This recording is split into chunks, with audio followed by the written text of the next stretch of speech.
So our assumptions are that the higher group acts first, eats or kills, and that we have theoretically simultaneous actions. So note here that this smaller subset, after p sub k plus 1, the population of the k plus 1 species has been consumed.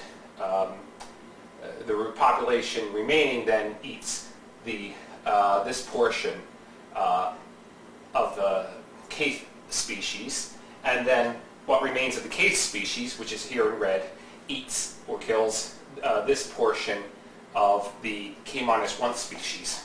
So our model is the population of the kth species at time t minus the population of the kth species at time t plus 1 equals a positive constant times the population of the k plus 1 species at t plus 1 for all non-negative integers t, and for all k in the set of integers from 0 to n minus 1.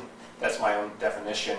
The brackets for any positive integer m is the set of integers from 1 through m, and if I put a subscript 0, that means the non-negative integers from 0 through m. So the higher species eats first. The highest species, since we're assuming no reproduction and no death by any other higher species, is constant for all time. The species below that, its population varies linearly with time. Species below that varies quadratically with time. In general, for the jth species below the top species, its population varies as a polynomial in time of degree j. We can immediately deduce that the population of the n minus jth species will be depleted if and only if the higher species are depleted, if at all, only at or after the n minus jth species. And of course, all of those depend on whether the initial conditions and these constants alpha are right, such that you have real and positive roots. Actually, I did the computation for lower species acting first, but the computation is very similar. For each given integer j, which represents the jth species down from the top species, the nth species, we have to consider the coefficients of this polynomial. So consider for each non-negative integer L from 0 to j minus 1, we have the summation of from k equals L plus 1 to j of the coefficient of the kth power of t for the n minus jth species times the binomial coefficient k choose L equals negative the coefficient of eating or killing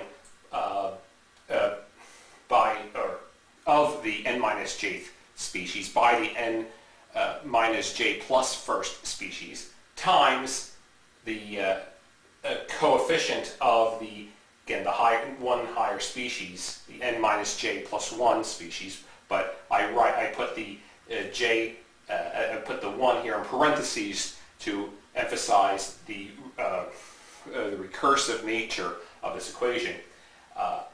And this is the nth coefficient of the nth power of t here for the coefficient of the population of the n minus j plus 1 species. So for lower species, acts, eats, kills first. This recursion is really this system of equations where the nth row, where L starts from 0 and ends at j minus 1, and the kth column where k runs from 1 to j, that matrix times these coefficients for the n minus jth species equals this set of coefficients. That matrix times this vector equals this vector of coefficients for the one higher species, the n minus j plus first species. And unfortunately, I didn't leave room to put the alpha sub n minus j with a negative 1 on this side. This matrix is called this type of matrix in which you have ones down the one off diagonal, or at least non-zeros down the one off diagonal, but zeros everywhere else below it, which is, so it's almost triangular. They call that a Hessenberg type matrix.